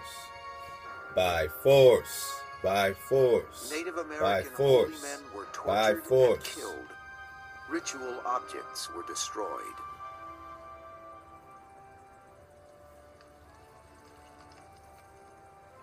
Native American. And that's their drop. When they wrote back, they said, well, we have to destroy them because they're pagans. So they came over there with their cross and said, by force, we must destroy you because you're pagan. By our God, we can do anything. We can destroy you. We can crucify you. We can burn you at the stake. By our God. Not by your laws. Your laws are done away with. This is the New Testament. Out with the Old. The only reason why we're calling it Old Testament is because of this. When did it become the Old Testament? When did your ancestor come and say, hey, check out this? This is the Old Testament. Right? All that is titles. This is their magic. That's their sorcery. Those are your writings, your patriarchs' writings, your family history book. It's a lot closer than what they give you in school. You better off. You got a starting point. Then you can suffer through it. Connect the dots. Americans were enslaved to build missions and to do other work for the white men. The white and man. there was worse, for the Europeans brought disease from their world.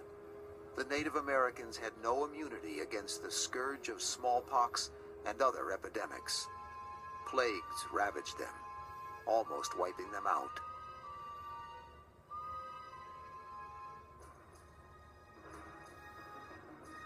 There were uprisings against the Europeans, but ultimately they failed. The No, great they never migration stopped. of the people travel from Look at north these to people. south was stopped. Look at these Negroes.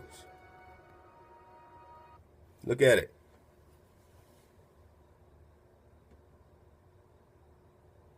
They say eventually it didn't work. Eventually you guys are lost. See the psychology in that? Eventually we won. No. It never stopped. No one ever surrendered. They say it themselves. They write back and say, out of all the chiefs, out of all the tribes, not one chief or high-ranking officer has ever surrendered. That's in their writings. Andrew Jackson said something to the point of, the Negro and the Seminole is by far the most valiant force they've ever faced as an army. They just said the Negro is the worst army they've ever faced. Why? Because they never gave up. They never surrendered. We just got this passive. We just finally relaxed and said, all right, black leaders, take it away. Before that, we were migrating. We were always fighting for freedom. Then we really went to sleep. Within the last 100 years, 150 years has been the deepest sleep. But out of the deepest sleep, awakens a new sight, a fresh vision, fresh senses, fresh thought, energy. So all that energy you're feeling now is brand new. I'm not just going to badger you and say that you're tired and sleep. I'm going to say you are awake, awaken, activate. Activate your families, activate your friends. You saw that little monkey experiment in the spirit science joint, go back to, again, the sinking of Egypt joint. How the conscious grid, how they tested it on some monkeys. They taught some monkeys in one area something, and then they were surprised that finally monkeys in a whole other area understood exactly what those other monkeys understood, just based on some consciousness grid that they didn't understand. That somehow they got it, even though they didn't teach it to the other monkeys way over there. But because the other monkeys across the world knew, they knew. And so, but that's how it works. That's what they call the consciousness shift. Now that one person wakes up, it makes it somehow easier, like the veil gets taken away and you can now see it. You can now finally connect the dots and you realize you've had to wait for the perfect time to see, where you could be responsible with this information and do the right thing. It's not about getting yourselves hurt, fighting nobody. It's about walking out, starting fresh, going to your land, planting your gardens. And that's what we're getting to, man. So we'll try to get to the end of this. I don't know how much more tape or battery I got, but we'll keep riding. Among the oddest and most destructive of the ideas brought by the white man was that land could be owned. Land could be men owned. could make claims on Mother Earth.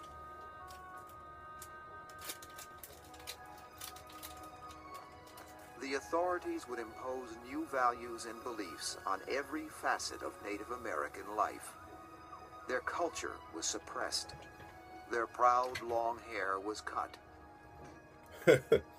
Come on, man. You see, they're trying to give it to you again. When they say that these people had a full 100% 180 switcheroo, that suddenly they went from, here to there, just like that. You know what I'm saying? We're trying to catch the waves. We're trying to, I know I said I'm going to let it go, but certain things are important, man. I don't care about doing look, this could be a 6-part series. I don't care what you think. I don't care what you think. All right? I just want to get that back.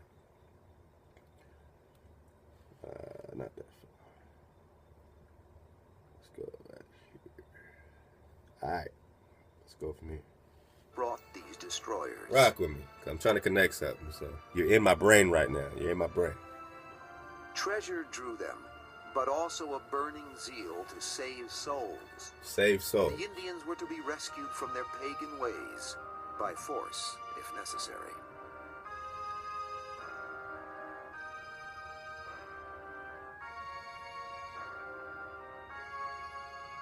Native American holy men were tortured and killed.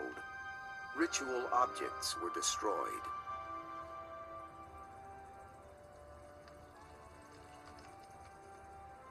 Native Americans were enslaved to build missions and to do other work for the white men. And there was... Enslaved. They're telling you right there, even though they're not giving you your Negro image, that you were enslaved. Now, these people on the reservations, do they walk around with a slavery story? No, they'll talk about being oppressed in this way, oppressed in that way. Of course, I mean, you're going to get oppressed. There's no way you're going to get out squeaky clean. But do they have the pictures, you know, being on so-called slave ships, or, you know, rocking all the chains around their neck, or being, you know what I mean? Look, shit happened to everybody. No one's not saying that. But when they say, right here, all right, that these people were enslaved, who are they talking about? When you say slavery, what pops in your mind? Okay, then. So they're saying they came here and enslaved you on your own land, just like Martin Luther King said. The Negro wakes up a stranger on his own land, has become a stranger on his own land. Now, I have a dream speech. Frederick Douglass say the native land of the African American is America. They say it in their speeches. We're just now clicking this stuff. Worse, for the Europeans brought disease from their world. Disease. The Native Americans had no immunity against the scourge of smallpox and other epidemics. Disease. Plagues ravaged them. Plagues. Almost wiping them out. Almost. Come on. There were uprisings against the Europeans. Uprisings, the but Gola ultimately, Wars. They failed. The great migration of the people from north to south was stopped. North to south into Mexico, Aztecs, Maya, Negro. Among the oddest and most destructive of the ideas brought by the white man was that land could be owned, that men could make claims on Mother Earth. That's what I wanted to get. You can't own land. This whole concept that you can own land is asinine. Land belongs to the Creator, belongs to the earth. The earth is alive. You can't own the earth. The earth is a live organism. What, you gonna put her in slavery? Like a pig? Like a cattle? Nah, you can't. She'll pop a volcano up on you right quick. Right? So, you can't own this powerful, beautiful Mother Earth who's being restored. Her womb is being reborn. Who's coming with me? Into the new womb. We're seeing this corporation crumble. Nobody can save it. They're not even trying to save it. I don't even think they updated the, you know what I'm saying, whatever you call it, certification on their corporation. I don't even think the corporation is currently active at all. Look that up. Is the corporation valid right now? I don't think the corporation is valid right now, but you check it out.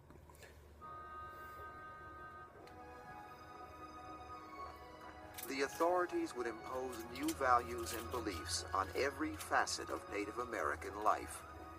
Their culture was suppressed. Listen, this is Their you. proud long hair was cut. This is you. Not their image, you. Negro. African American. It seemed as though the old ways would be lost, ties broken with the ancient ones. African American.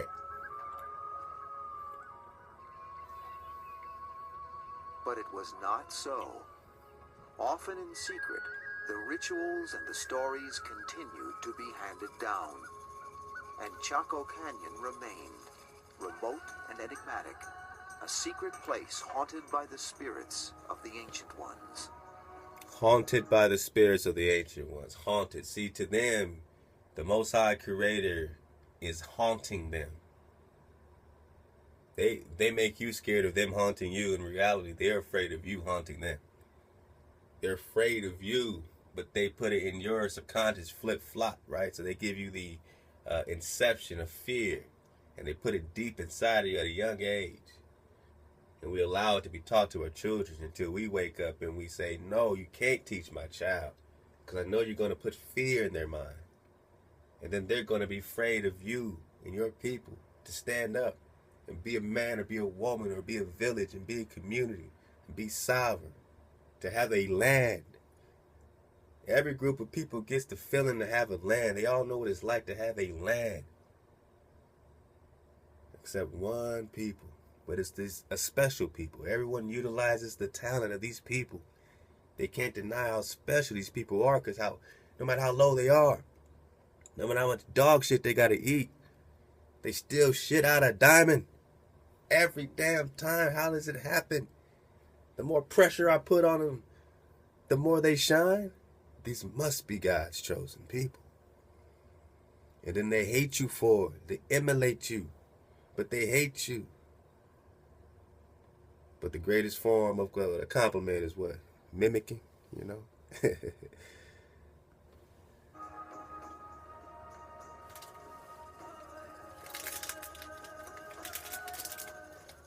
Come on, we almost there. We're almost there, baby. Let go. We live now by the clock. Hours and minutes dominate, not the position of the sun and the stars. Oh, they're giving you all the drop. Oh my goodness, I hope you're eating it up, man. Get your plate out. It's a lot of meat. Get to the skinny of it, though. Get through that 440, get to the 432, get to the skinny.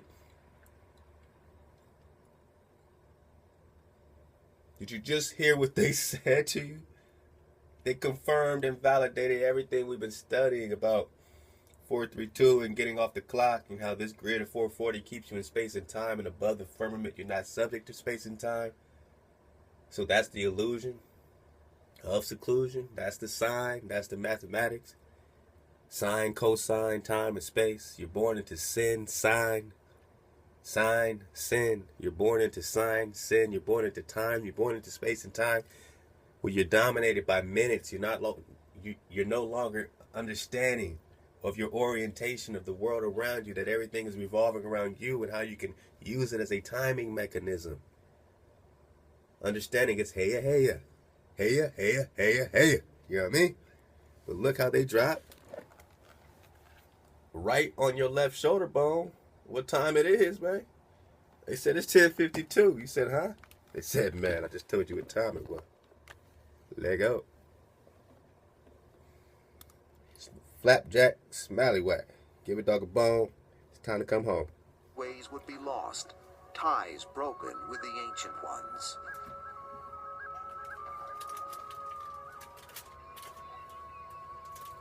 But it was not so.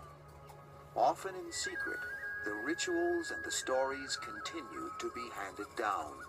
All right, folks, Chaco Canyon finish remained strong, baby. remote and enigmatic, a secret place haunted by the spirits of the ancient ones. Haunted. Nah, man. Blessed, baby.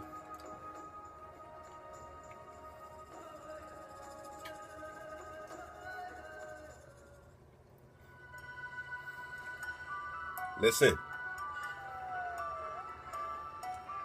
We live now by the clock.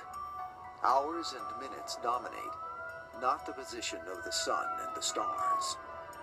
We don't care about the sun and stars. Hours and minutes. Hours and minutes. Modern life has torn the web connecting us with nature. The web. The grid. The pyramid. Gentle, deep rhythms of life so long observed are now ignored. They were disconnected from our environment. Look at us. But Native American tradition has always maintained the connection with nature. Huh. If you're going to go hunting, you have hunting spirits. If you're dancing for rain, you have spirits that assist you in You're being silly now. making those things happen. Stop it, man. If you're Stop gonna being silly. compose a song, it's not something that you as an individual were able to compose. Stop being silly, It's man. the spirits giving you the ideas. It's hey. For the descendants of the Anasazi, Chaco Canyon is a place where that timeless connection with nature endures. For modern scientists, on the other hand, Chaco Canyon remains an intriguing detective story. Why were its roads 40 feet wide? How was the timber from 250,000 trees brought here by people lacking horses or oxen or carts? What is the meaning of the sacrifice of the 13 women? Why is there so much evidence of violence in what otherwise seems to have been a peaceful world? The search for answers to these and other historical puzzles requires the digging up of graves and other sacred sites. But for many Native Americans, this is sacrilege. When we go to those locations, we ask permission to be there on site. We ask for forgiveness of those people that have gone before us and have excavated the site. Then we ask the spirits to continue to be the givers of good and to be the givers of life. This spot may have significance that's beyond our understanding. It might have had to do with one group of people comes here and something good happens to them, and then this place retains a value that's beyond what it does. The value doesn't preserve in the dirt, you might say. We can't dig it up and say, oh, they're here because of this. Should Chaco be treated as an archaeological site or a place of living worship? How much disturbance is tolerable? Where should the line be drawn? I feel that it's disrespectful to just allow anybody to enter Casa Rinconada at any time. And only in the right frame of mind are people supposed to answer. Entering a kiva is significant to journeying back to the underworld where we originated. Underworld. And that in itself is an activity that we don't hold lightly. That's not you. The people believe they were born deep inside the earth. In time, they came to the surface, took human form, and began their great historic migration to the south. Wow. Silly. They paused at Chaco Canyon, built a great civilization, and then moved on. Modern life and modern rules block the way. But for those with faith, the journey will resume. Who knows? Maybe another 1,000 years. You know what I'm saying? Look, I say silly. In reality, that could be their story.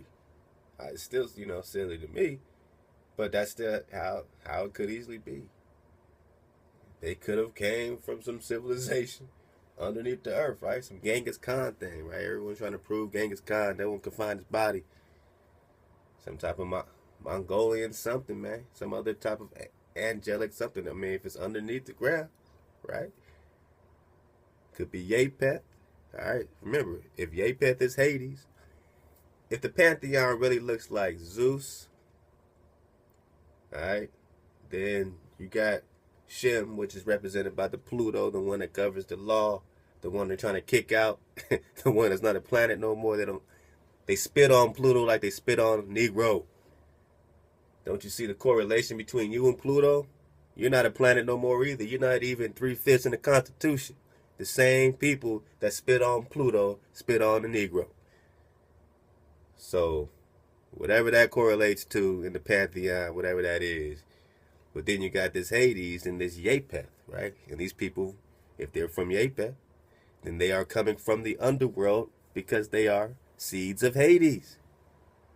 And they're saying it to your face. We're coming from the underworld. Am I crazy? There isn't going to be an Albuquerque or a Rio Rancho. And at that point in time, we'll be able to continue our journey. One day, the remnants of the modern age will be the last evidence of a vanished civilization. One that will challenge the archaeologists of the future to take their own journey in search of history.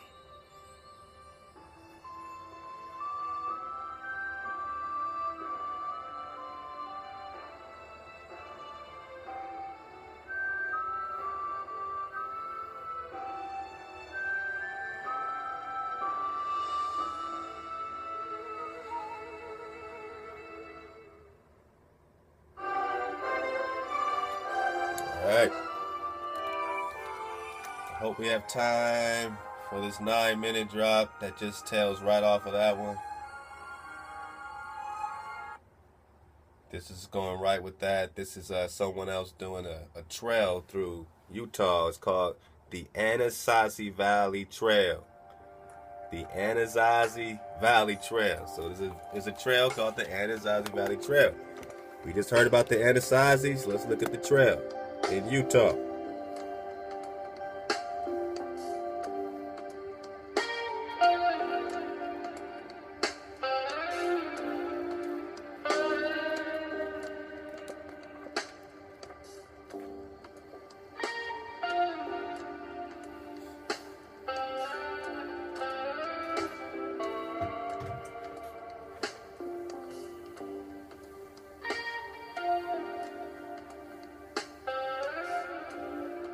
Hello friends, my name is Alex Karekis, and I want to welcome you to the Finding Lost Civilization series. Today I'm in St. George, Utah, and I tell you what, it's going to be a fantastic journey.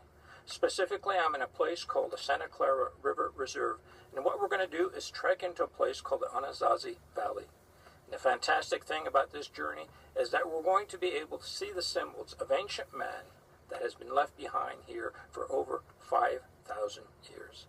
I'll tell you, this is really going to be exciting. So come, trek with me. I know today is going to be an exciting day.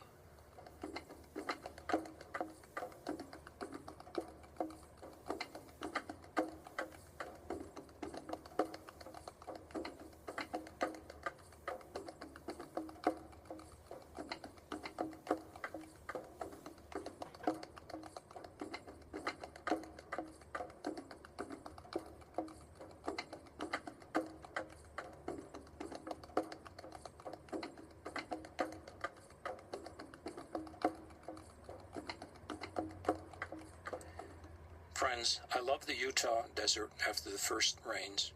In the summer it can be extremely hot and desolate, and you ask yourself, how could life ever exist in this place?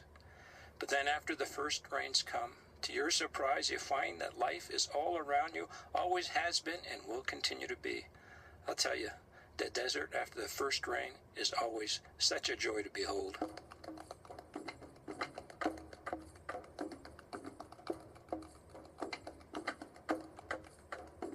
Before us we have the remains of several ancient storage structures. Look at this over here. You can see the pattern over here of where the structure once stood.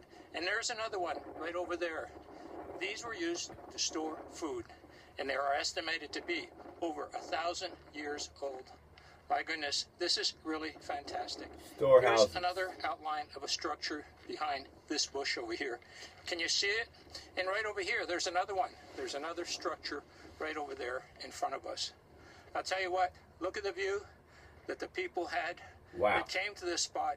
It is absolutely magnificent. Unbelievable. This is your land, people. Nobody else's. No one else is owning it but you. Only you. See, me. All mine. It's true. Accept reality.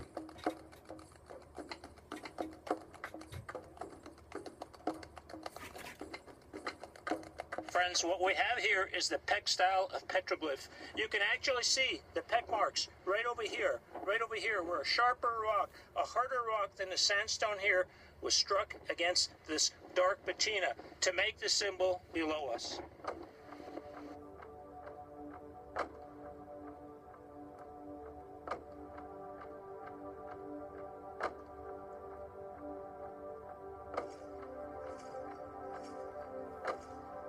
Got him.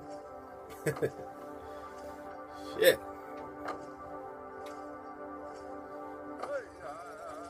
Hey,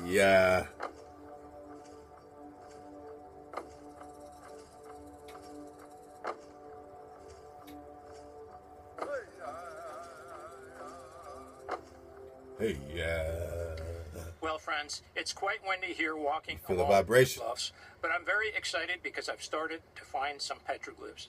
Now, one of the things that I've noticed is that the type of petroglyphs that we're looking at were designed by the pecking method. In other words, a sharp stone was used to peck an image onto a larger boulder.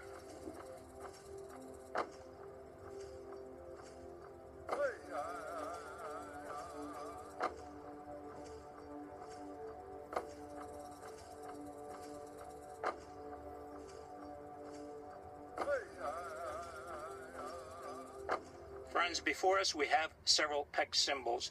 Here's one that looks like a spiral, and here's another one that's sloughed off in time. But look at this, right over here, you can actually see the PEC marks. This was a sharp stone used to peck in the design on this larger boulder over here.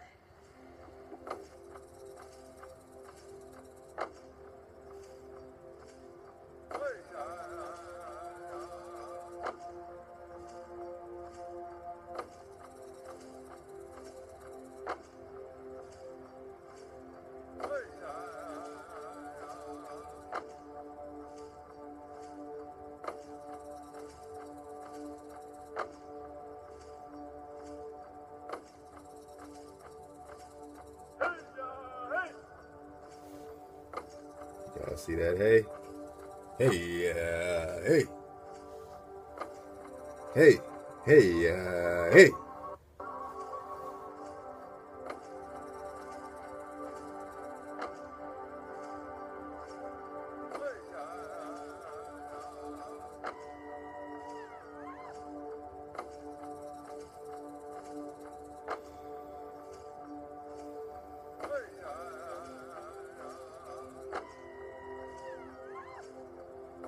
Something next level going on, right?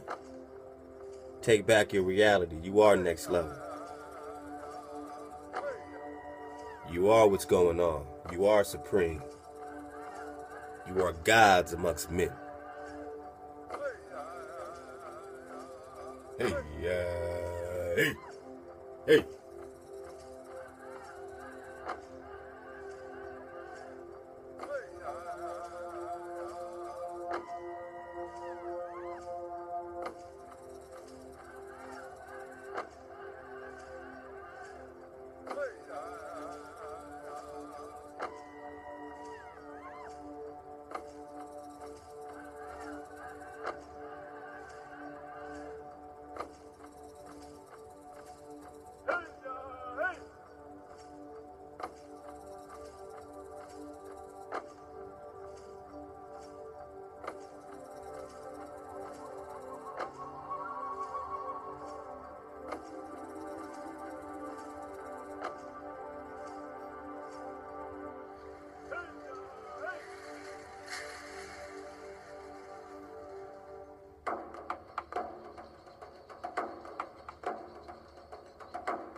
Well, friends, I see some more petroglyphs directly in front of us. Let's take a look at them.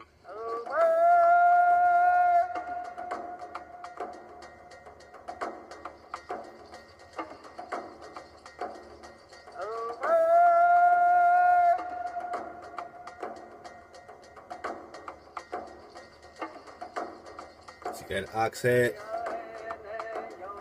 Aleph, El.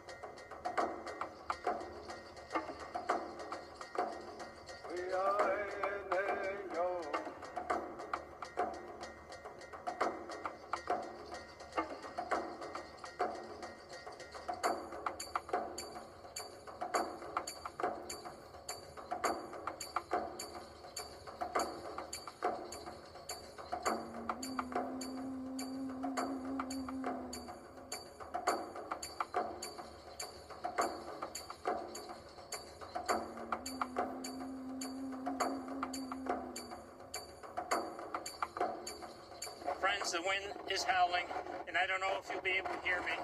But right here below me, look at this petroglyph. I asked myself, what is it? And then I looked up, and I saw that it was a petroglyph of the mountain range directly in front of us. Wow.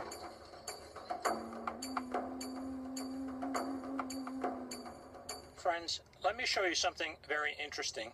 As I was walking along the trail, I saw that this sandstone had broken apart. And this is very interesting because look, over here is the natural color of the stone. And over here is what we call the patina. The aging of the stone has darkened it over here. And so this is a good example to show you how petroglyphs come to be, so to speak. As the etching is made over here, or the scraping, or the symbol is placed on this dark mass over here, it's a very thin layer. You can see over here. And over here, then, the natural color of the stone shines through the patina. And this is how you can tell sometimes how old a petroglyph is. If you see a petroglyph that has a sheen to it like this, you can tell that it's probably a new one. And when I say new, it could be hundreds of years old. So the older the petroglyph, the darker the surface becomes again.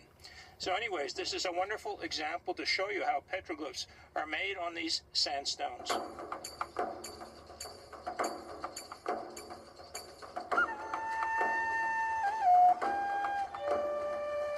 Hey, hey.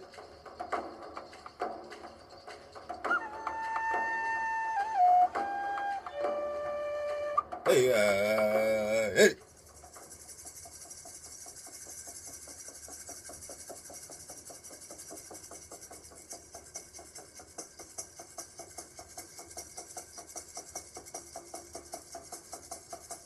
Oh, not the Navajo. Remember the other thing?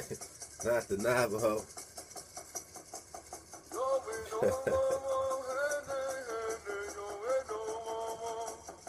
Look at these images. Look at these images. Look at these images. They love doing this. Look at the dates.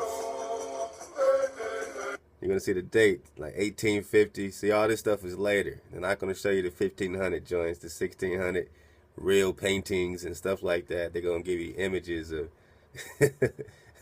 of the lie. So they give you some drop with a little bit of that, a lot of that 440.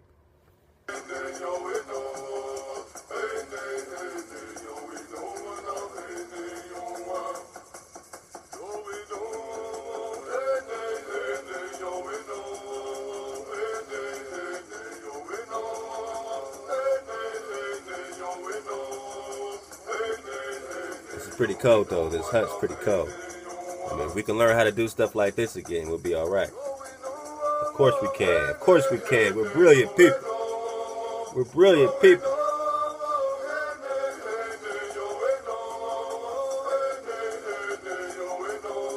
Beautiful.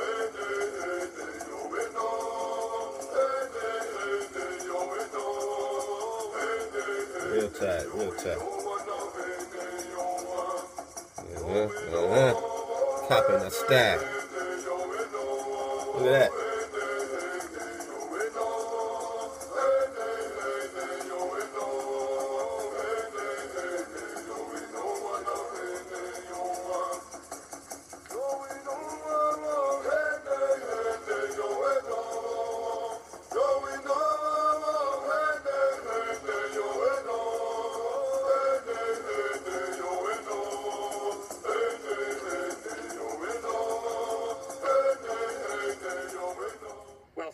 I found myself a small little alcove out of the wind. But I tell you what, it's been a beautiful day out here. Fascinating. I've seen some beautiful petroglyphs, and I hope you've enjoyed the journey as much as I have. And so I invite you to keep trekking with me as we visit ancient sites that time has long forgotten.